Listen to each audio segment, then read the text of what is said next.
Hello and welcome to EconVersations. I'm your host, Dr. Dan Sutter of the Johnson Center for Political Economy at Troy University.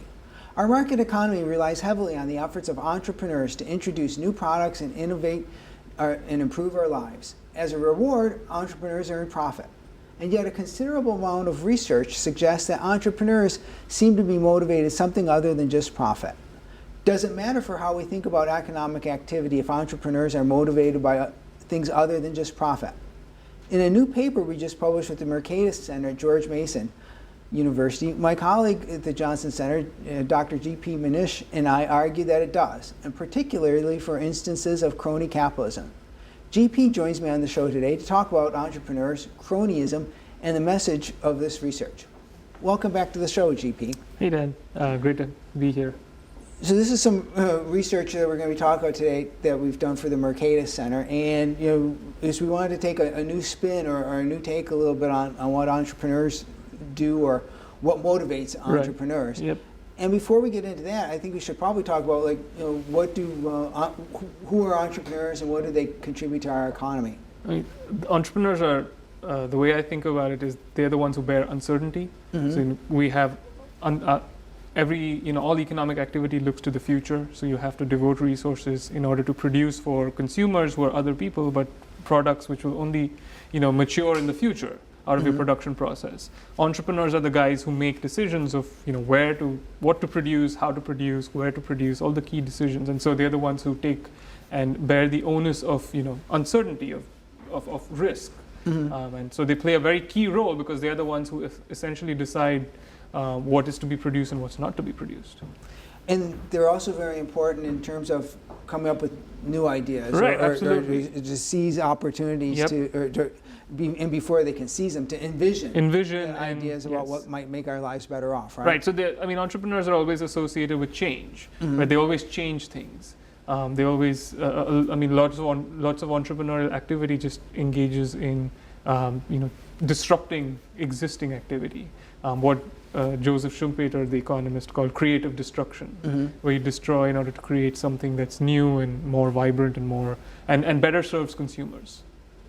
And so when we contrast what the specific role of entrepreneurs with other big businesses, we have some famous entrepreneurs here like Steve Jobs and Bill Gates. Jobs and Gates were in charge of large corporations that did a lot of things, but not all of that. Everything that a business, especially a large business, does is necessarily always entrepreneurial, is that? No, not necessarily. Within an organization, there are different roles. So, for example, the CEO you would mm-hmm. not think of as an entrepreneur. The entrepreneurial aspect of it is really with respect to making the production decisions mm-hmm. of, Steve Jobs made all of these decisions about going into producing, say, the iPhone or the iPad. That's mm-hmm. what you'd associate with entrepreneurship. And when you're talking about things like that, you necessarily gotta be uncertain because it's not like you can look at the track record of the iPhone and know, well, this is going to be profitable, and here's the numbers to show it. Right. I guess you do look at the past. So all entrepreneurs do look to the past because they look to what they have experienced in the past, but they can't just project that mechanically into the future. They have to, and that's really the genius of the entrepreneur, the person who's able to see and use whatever experience he has and be able to forecast it into the future and be able to say, this is what consumers would like and which they don't even know about. And that's, the essence and the brilliance of entrepreneurship. And so we talk about when they're right, entrepreneurs earn profits, and if they're wrong, they would bear a loss as well. So profits are a big part of the reward that we tie to entrepreneurs, and so we say what's going to get somebody to undertake to bear some risk or uncertainty or give them an incentive to try and come up with something brand new that nobody's tried before? It's profit, right? Absolutely. They do have the carrot at the end of the metaphorical stick. They have to try really hard and often fail. Lots of people there's a misunderstanding about entrepreneurship that it deals primarily with profits. In fact, most entrepreneurship deals with losses. I think the failure rate of new businesses is really high in any vibrant economy. Mm-hmm. For example, I read recently that John, I don't know if his first name is John, but Mr. Dyson, who invented the Dyson vacuum cleaner mm-hmm. and who owns it, he actually went through 5,126 prototypes. before he finally hit on the one which made him successful. So Wow. that kind of gives you an idea of how much loss making there is. But of course, what drives them, one aspect of what drives them is of course the fact that they can make profits and make money. But of course, as we discussed, there's a lot more to it than just that. And so then that does bring up the question, and there's, I think, probably just as, as in their example with Mr. Dyson, the vacuum cleaners, and after so many failed prototypes, you might really wonder, is it really money that he's pursuing here, or is there something else that's involved there? True. I mean, the way I think about it, some entrepreneurs might be motivated by money, but not all of them, and not all of them all of the time. As we discuss, and we will discuss later, as you get really rich, why do you need more money, so to speak? What drives those kind of entrepreneurs? But I do believe that entrepreneurs are forced to think about profit simply because they have to compete. But that does not necessarily mean that that is their sole desire in engaging in that activity. And so one implication of this, I think, one way I like to phrase it is that we always assume that you'll use the old phrase that if you build a better mousetrap, the world will beat a path to your door. Right. And the idea then is that your better mousetrap is going to maybe put the existing mousetraps out of business and make you lots of money. And money is sort of the driving motive here. But as we're exploring the question of what if entrepreneurs view mousetraps not as a means of making money, but as a question of, they care actually about trying to build a better mousetrap, right? I mean, they really care about kind of winning that competitive battle, that mastering, as we, was the term we use in the paper, just mastering the competition, creating a product which succeeds in the marketplace, is in and of itself a driving force. And can be a driving force for some entrepreneurs. So I guess you could say that building the best mousetrap, the one that beats out the competition, is in and of itself something that motivates and inspires entrepreneurs to keep going at it, even if they make losses or if they make a lot of money, and then they still go at it. So this means we have to get into talk about, if it's not money, what else might be motivating entrepreneurs. And I think this is where we draw on some research by psychologists, this idea of mastery. So if mastery actually fits into a larger set of motives that are known as intrinsic motives, and a psychologist or economist can contrast these intrinsic motives with, say, I guess, the financial incentives that people have, right? So talk a little bit about what intrinsic motives might be. You could think of it as an end in itself, not as a means. So for example, just an entrepreneur, for him to engage in the activity of trying to envision a product and to put the product out there is in and of itself an end. That of course it gives him money, but he's not thinking about the money when he does it. So he's motivated by something that is an end in itself, something that comes from within him, not necessarily an incentive that comes from without. And it also seems like, just in the case of Richard Branson, which is one of the entrepreneurs we had up there earlier, and he's been described as a serial entrepreneur. Right. I think he started over 200 businesses in his career, and at some level it seems like that there's just like the challenge, right, of course, of trying to make a new product work, right? It's a lot like very successful or brilliant musicians and athletes and novelists and creative. In a sense, entrepreneurship can be thought of as something creative in a different way. Not necessarily artistic, but something that creating something which is an unknown.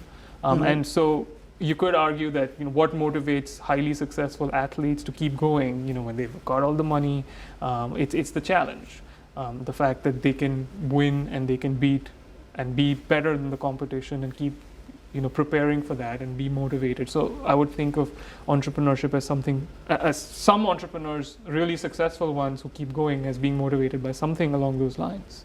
So sort of a spin on how we normally, as economists, talk about competition is we talk about the beneficial effects of competition, because we have businesses competing or entrepreneurs competing, the best product can emerge, and from our standpoint as economists or consumers, we care about the best product emerging, and we can think about the profits being there as a reward. But for the people involved in that whole process, there's just the whole thrill of the competition or the challenge of the competition and trying to meet your, to try to put forth your personal best, just as we see with great athletes, right? Right, and so it's kind of a double win.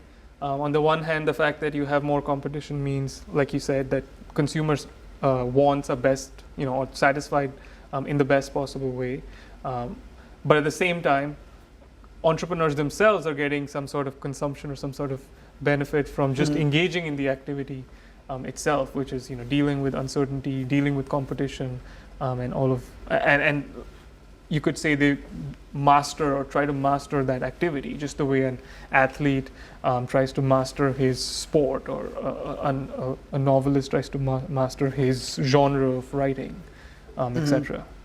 And you could imagine then, if you were a novelist, and even if you've been successful, you still have in mind, maybe in your mind you haven't written that perfect novel. Right. Yeah, and it's a lifelong quest, and it's the kind of thing that actually keeps you going after you've already made millions of dollars writing books. You still think you've got another story inside you. You still think you can do better. Right, and you can create something different, and that keeps you going. And again, I mean, it's similar. The case with even the novelist is similar in the sense that, of course, for him to survive, he has to be commercially viable. But what's really driving him is something deeper. So similarly, I mean, for an entrepreneur to survive, he has to, of course, cater to consumer preferences and be able to earn profits. But in the process, he might be trying to engage in a lot more than just earning money and earning more big bucks.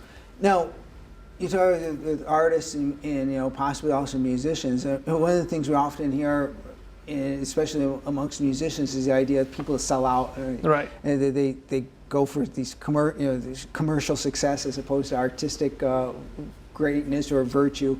And beyond that, it might seem like there could be some scope for profits or these external rewards to possibly interfere with or displace the intrinsic motivation. Has psychologists found that to be an issue at all? Well, it depends on the field, I would think. I would think the brilliance of the market system is that it creates a system where the intrinsic and the extrinsic dovetail. Definitely the case for entrepreneurs, because if they are motivated by mastering competition and by creating a product which in their eyes is great, but also is validated through the fact that consumers are buying the product, then of course it all dovetails in the sense that, of course, in pursuing these intrinsic motives, they're also obtaining the extrinsic or the external incentive. But to a large extent, that might be true also in certain fields. Not always the case with artists. Of course, we have famous cases of people who are neglected in their era, only to be rediscovered later. But I think it works much more, it dovetails much more in the case of the entrepreneur. So, for instance, with the World Series, the baseball's World Series getting ready to start, I mean, it almost doesn't matter to us as fans of the game if the star athletes that are going to be playing in the World Series were motivated by money, or if they were motivated simply by the challenge of trying to be great at their craft, because they line up to try to if you're trying to pursue mastery, you're still going to help put out a better product on the field, right? And you could even argue that in the case of sport, lots of sports, the ones who are geared to mastery and mastering are the ones who really succeed even commercially in the long run. I mean, if you read about coaches describing different athletes, usually they ascribe a lot of their success down to the fact that they trained hard every day, and they had a certain focus which was better than the average athlete, and that's what differentiated them. And of course, that comes from something much deeper than just making money. Now, as an economist, a colleague of mine a long time ago mentioned to me, and it's something I try to keep in mind, is it's easy enough to describe something that doesn't currently fit into our economic models, but then it's also important to try to ask the question, does it matter? Yes, that absolutely. That it's not in there. And so you have to go that next step to talk about, does the fact that that entrepreneurs might care about something other than just profit, does it actually matter for us? And that's sort of where we're getting into. But another important part of our story where we get to how it is actually going to matter comes from something we call validation. Yes. And so talk a little bit about this idea of validation. Well, in the field of entrepreneurship, mastery involves validation in the sense of actually seeing an external sort of impact in the world and being better than others who are your competition. Mm-hmm. So it's not just good enough, as the quote, this quote is very good, what is best, so to speak? Like, what are you mastering? Mm-hmm. It's always relative, whether it's an athlete or whether it's the entrepreneur. So the real impact is, are you doing better than others out there, right, or not? Yeah, so to even think that you're good at something, there's simply no way for us to conceive exactly. of good without at least in a relative right. To some extent to the performance of others. And then in the marketplace, this validation takes a particular form, right? Certain form, right? Through consumers actually voluntarily mm-hmm. buying your product, not being forced to, but voluntarily buying your product and choosing that over the products of your competitors, again, in a voluntary fashion.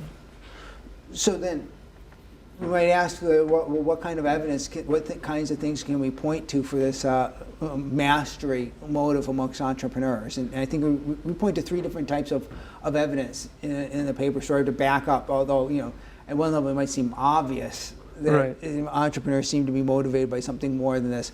But there's, I think, 3 specific areas where we can point to. And so we start with this guy here, Warren Buffett. Right. I mean, he has all the money that he could possibly dream of, mm-hmm. But why does he keep, investing? Why does he keep trying to create new products? Mm-hmm. And one could argue a large part of it is driven by his desire to, again, master and to be validated mm-hmm. Through succeeding in competition. Yeah, because if it's just money, he should be off sailing right. in the South Pacific, because yes. he's got more money than he's going to spend in a dozen lifetimes. Right. So the very fact that some of these right, millionaire or billionaire like entrepreneurs continue yes. to work very hard means at some level. It's a lot of hard work as well, that's which often gets overlooked. I mean, they mm-hmm. have to put in long hours to be an entrepreneur. It's not... No, we also see entrepreneurs, when they might speak or write about what motivates them, they give us some tip-offs yes. as that they care about this competition as well, right? Right, and then through the quotes here, most of them, they talk about their own motivation.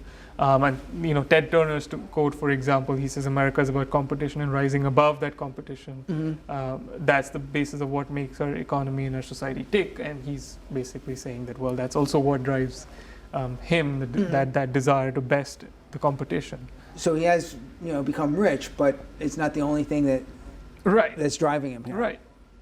And almost like the profit could, in one sense, be a way of keeping score, or yes, it sort of shows that you right. you were good at what you right. were doing. Right. There's also some research that's been done by economists and others on the returns to self-employment and what types of decisions entrepreneurs make in terms of trying to run their own businesses. And this provides some evidence of non-extrinsic or right. non-monetary motives as well, right? Could you just talk a little bit about that? Some of the evidence does point to the fact that the rate of return on self-employed, mm-hmm. when someone has a choice between working for someone else versus being self-employed, they actually earn more, working for someone else, mm-hmm. But they still choose to be self-employed, mm-hmm. Which implies that they're getting something more than just the monetary reward mm-hmm. by kind of being their own boss, so to speak. And then I think we also see when they invest in many cases, people invest their life savings yes, in their businesses right. they're starting. And from an economic or financial standpoint, that's not a very smart investment strategy, right? Right, and you're told to diversify, and that's really the opposite. But again, that shows that they're driven, of course, they would like to earn profits, but it's also just the desire to just be an entrepreneur. They really care about their business. Yes, and then succeeding right, in that endeavor. Mm-hmm. So now we have to get into the question of how this might matter if entrepreneurs are motivated by by mastery, as Yes. we talk about. And that, in the specific area where we take a look at in this paper and discuss, has to do with the economics of cronyism. And before we get into how what we've found maybe matters for cronyism, we probably need to talk a little bit about what we mean by cronyism to begin with. So. Yes, I mean, cronyism is usually a term that economists use to describe certain government policies that favor one group of entrepreneurs or capitalists at the expense of others. So, for example, a monopoly privilege to one or a few entrepreneurs would constitute an act of cronyism, as would subsidizing some of them and not others. So, in this field of international trade, a tariff is essentially a crony device because it basically is a differential tax on foreign producers versus domestic producers.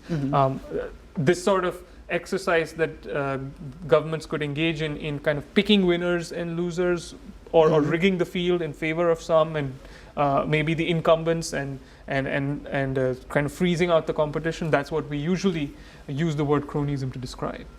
So if you're building mousetraps, again, to go back to the example we had, you might not have to build the best mousetrap or the best computer to be able to sell it if you've got some government favors that are helping your business out or helping make your product more attractive relative to others, or make some consumers be forced to buy your product, right? Yes, and that one would assume that would attract or detract or repel those entrepreneurs who are trying to who are motivated by mastery and not just by profits, that they wouldn't wish to enter certain fields of operation simply because of the fact that they aren't able to obtain the validation through voluntary consumer purchases.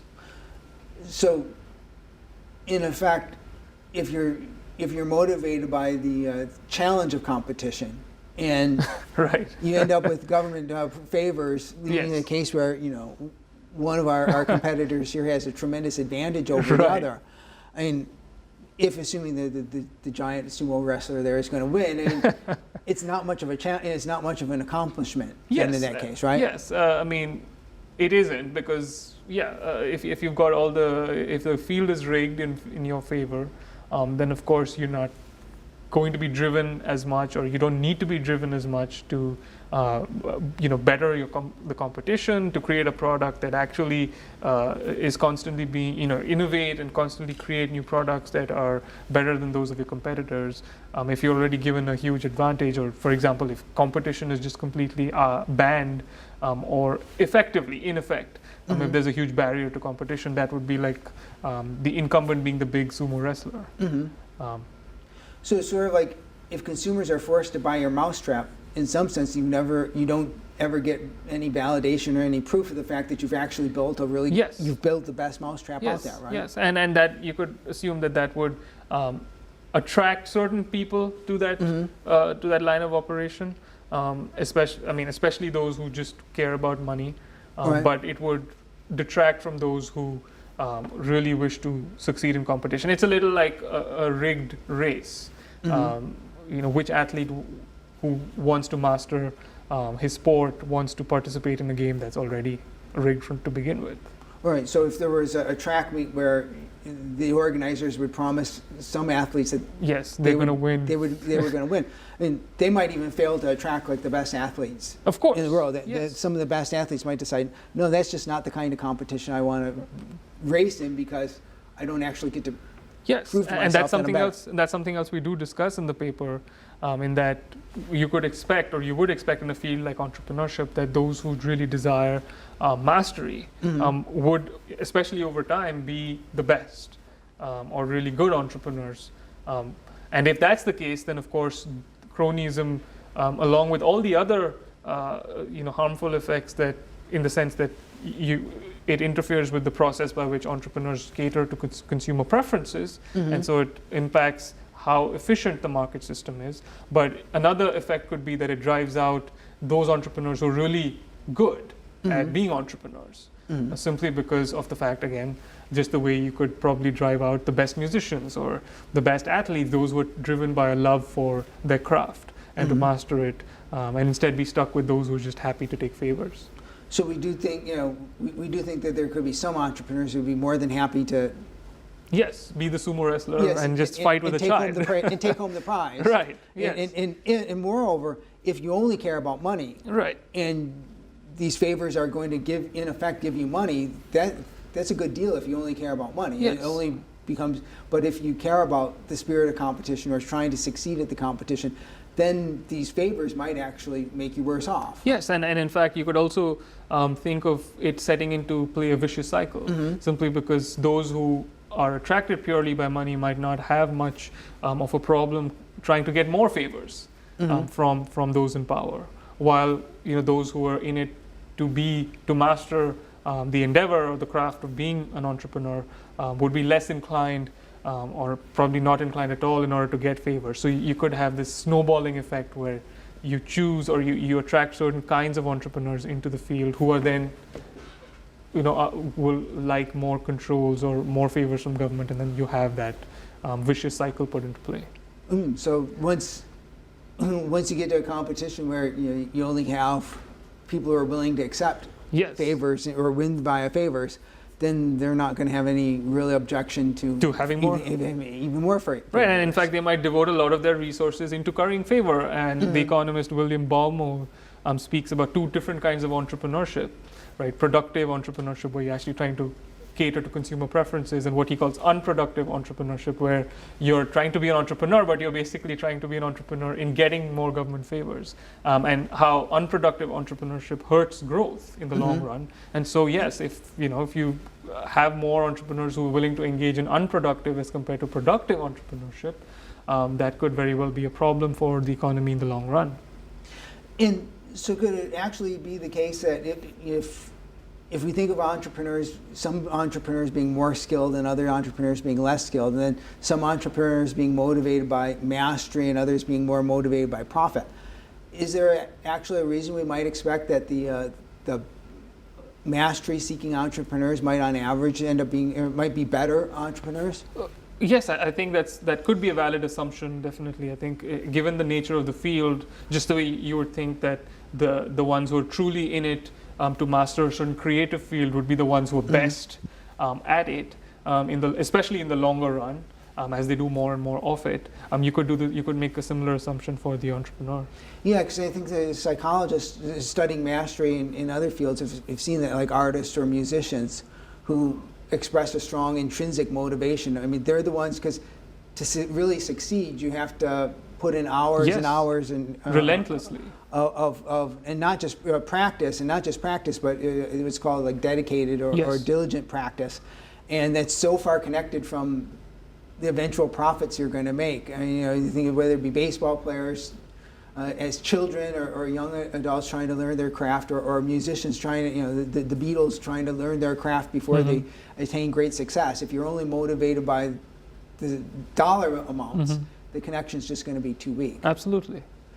Well, this sounds really exciting. I think we're on to an area of research that's, I think we see a lot of different ways we can extend this in the years to come. Definitely. But I think just the message now that cronyism, crony policies might be more expensive or more costly to our economy than we think is a pretty important message. Yes, definitely agree with that. Yeah. Well, thanks for coming on the show and talk about this here today. Thanks for having me. And thanks for joining us. Join us again next time for another EconVersations.